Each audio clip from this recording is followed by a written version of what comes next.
Hello and welcome. In this video, we're going to explore the Google Cloud. We're going to explain what cloud storage is, and we're going to talk about two common ways that people utilize the cloud, and that's Google Drive and Google Photos. Now, there are other cloud platforms. If you're an Apple user, you might have the iCloud. If you're a Microsoft user, you might use OneDrive. All of these systems are cloud-based storage, but there are some benefits unique to the Google Cloud, which is why we're going to talk about it here. So in the most simple of terms, Google Drive or the Google Cloud is a way to back up your files and your pictures virtually. It allows you to sync files between your various devices. That way, should you ever lose your phone or damage your computer, all of your files are safely stored in cyberspace. All you need to access the Google Drive or the Google Cloud is some sort of Google account. So if you use Gmail, you're set up to use it. Here at MindForward, we have a Chromebook loaner program. And when you get a Chromebook, you get a special mindforward.net email account that goes with it. That email account is a Google account and will get you access to all of this cloud-based stuff we're about to talk about. Another neat feature of the cloud is that if you are working on some sort of a document in there, maybe a Word document or a spreadsheet, it saves in real time. So should the power go out or your battery die, you don't lose your document. Wherever you were working on is where it saves. The cloud also allows you to share your documents. So if a group of people are working on something, or you want to share a photo album with a bunch of friends, the Google Cloud makes this very easy for you to do. The Google Drive is available pretty much on any device you own. You can access the Google Drive through iPhones and iPads. You can download a desktop icon onto your PC and access it that way. You can go on the internet from any web browser and go onto the Google Cloud that way. If you own an Android phone, it comes pre-installed already for you. So where do we find this Google Drive?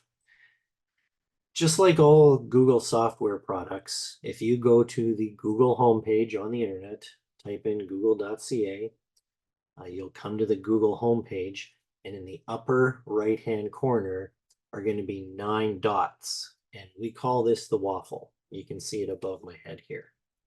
When you click on the waffle, it'll give you a menu of different icons, and one of them will be the Google Drive. It's kind of the green, yellow, and blue triangle looking icon right above me. I'm going to pause my slides here and give you an overview of what the Google Drive actually looks like. So here we are on the Google homepage. In the upper right-hand corner, we're going to find the waffle. We're going to click on that. And here we have the Google Drive icon. And this is what the homepage for the Google Drive looks like. What you have in front of you are all of the files that are saved on your Google Drive. Over time, you will acquire quite a few files in here, so it may be beneficial to organize your files into folders. And if I click on folders here, you can see some folders I have created, and I'm able to keep my files organized this way. Any of the files in here can be accessed by double clicking on them, and that will open them for editing or printing or watching if it's a video. The left-hand side of the screen gives you access to things such as the ability to create new folders or to upload new files or to create documents or spreadsheets using the Google software that I've talked about in some other videos.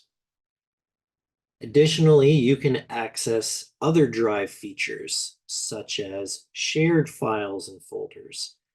If friends have shared their vacation videos, or you're working on a story together as a document, this is where you'll find that information as well. Finally, at the bottom of the menu here, we have the amount of storage we're using. One of the reasons I promote the Google Drive over other cloud platforms such as iCloud or Microsoft OneDrive is you get 15 gigabytes of storage for free, whereas iCloud or OneDrive gives you 5 gigabytes of storage for free. So you get 3 times the amount of storage space for free from Google. So that was just a quick overview of my Google Drive, what it looks like. We're going to go over how you do things in the Google Drive next. If you do any sort of Google-based document work, whether it's spreadsheets or Google Slides or Google Docs, those files are automatically going to be saved to your Google Drive. To start a new document, you click on New on the upper left-hand side of the screen, and then you'll select the type of document you want to do, whether it's a doc, which is word processing, sheets, which would be a spreadsheet, slides would be like a PowerPoint presentation.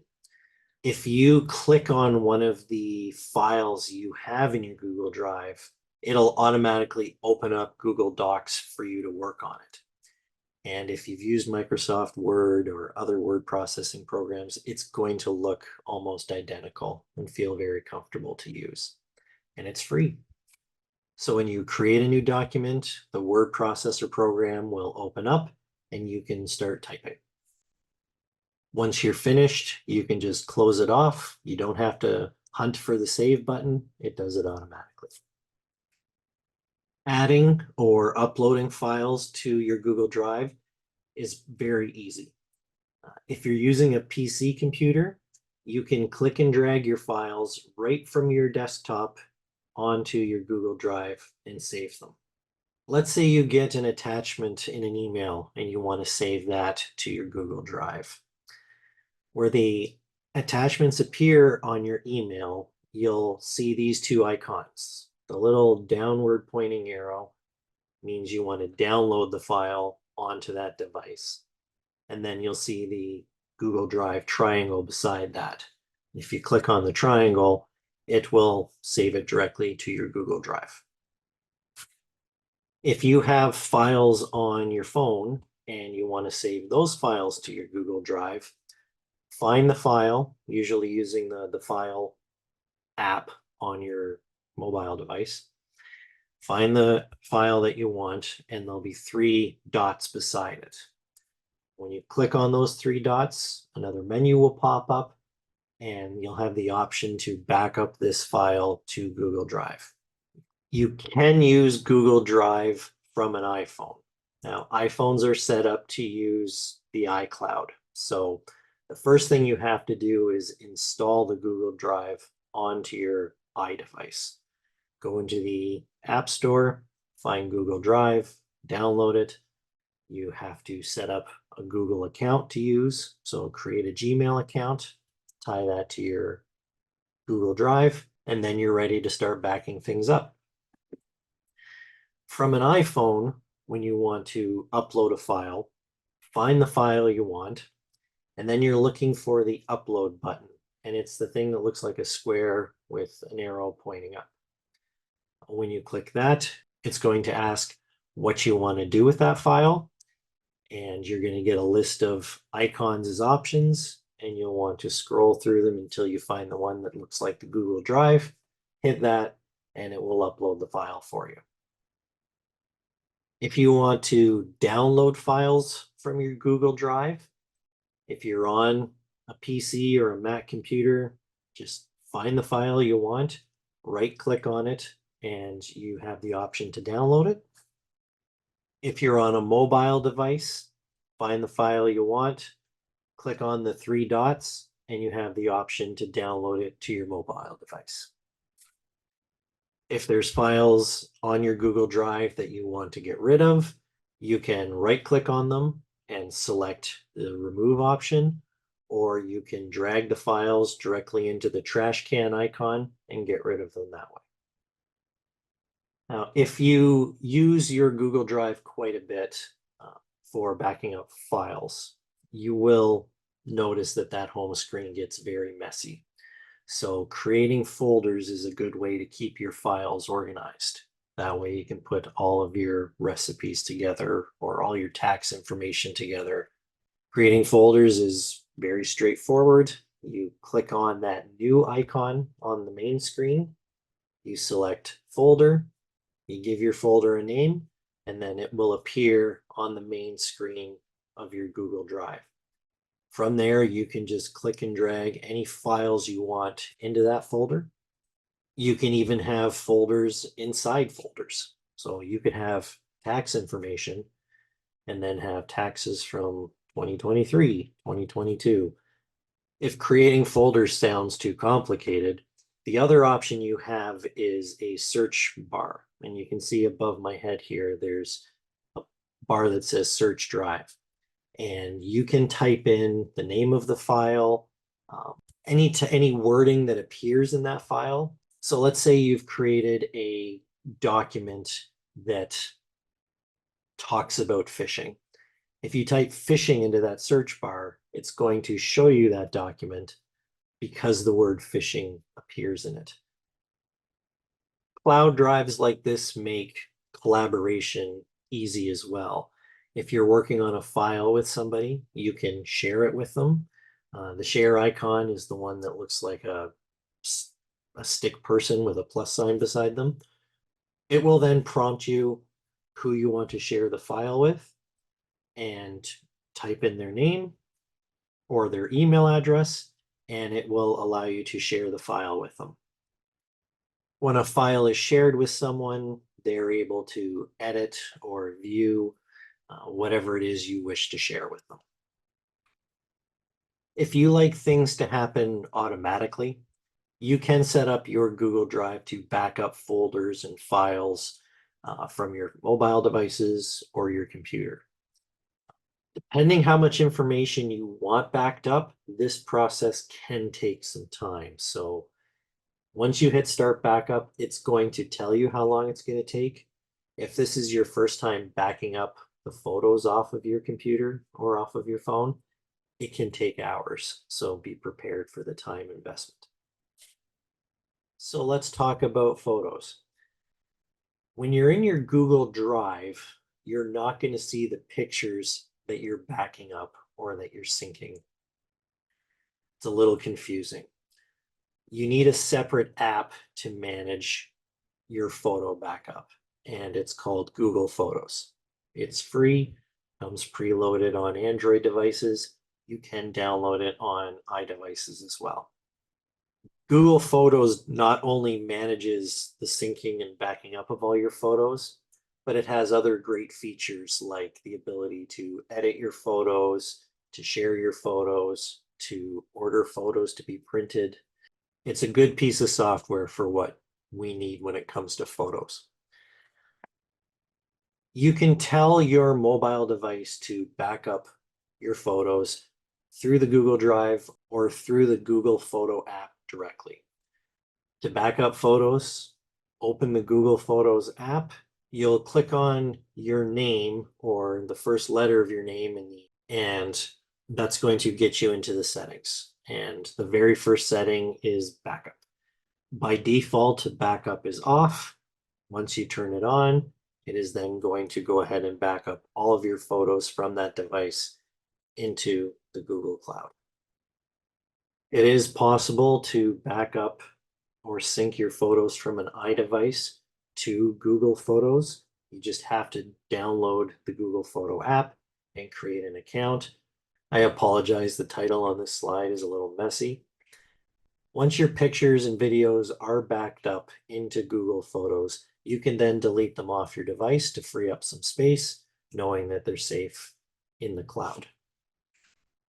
Now, even with 15 gigabytes of free storage, you will find that photos and especially videos do take up a lot of that cloud storage space. So there are some things you can do to free up space. Let's talk about that. As mentioned earlier, mindforward.net accounts are created by the agency for our clients to use. And if you do use one of these accounts, you get twice as much storage as a standard free account. So you get 30 gigs of free cloud space.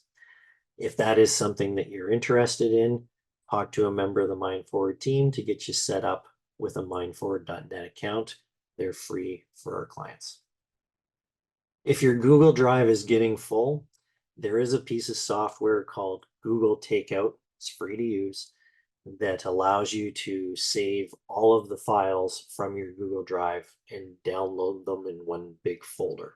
You need access to a computer to be able to do this. Once you download the contents of your cloud storage, you can then save them on a hard drive or a USB stick, something like that, to keep them safe. It's taking the online storage offline, saved on a piece of media. The other option is to purchase additional storage space. 100 gigabytes of storage will cost you between $20 and $30 a year, and there's bigger packages depending on what your needs are. But I would recommend trying to do it with the free methods before you start committing to paying for cloud storage. Real quickly, I'll show you how to find Google Takeout. So to access Google Photos from a web browser, we're going to click on the waffle and we're going to scroll through our options until we find Google Photos. When we click on this, we have access to all the photos that have been synced between my various devices. Right now, Google's telling me that I've used only about 50% of the available storage. But if I wanted to download all of these photos and back them up onto a USB drive or to a hard drive, what I'm going to do is in the top corner, I'm looking for the settings icon. I'm going to click on that. I'm going to come down through this list of options until I find export your data. I'm going to click on that, and it's going to give me the option to back up an archive of my data. What this does is it's going to create a folder of all the pictures I have saved on there and download them as one big file. So overall, that's a quick little tutorial on how the Google Drive and Google Photos apps work. I do recommend some sort of cloud-based backup for your files, because if something was to ever happen to your phone or your computer, you're at a loss if you can't get those files back. So this is a good free insurance policy. I do appreciate that the cloud settings can be different depending on which version of Android you're using or which type of phone you have. My recommendation, as always, is to learn the make and model of your phone.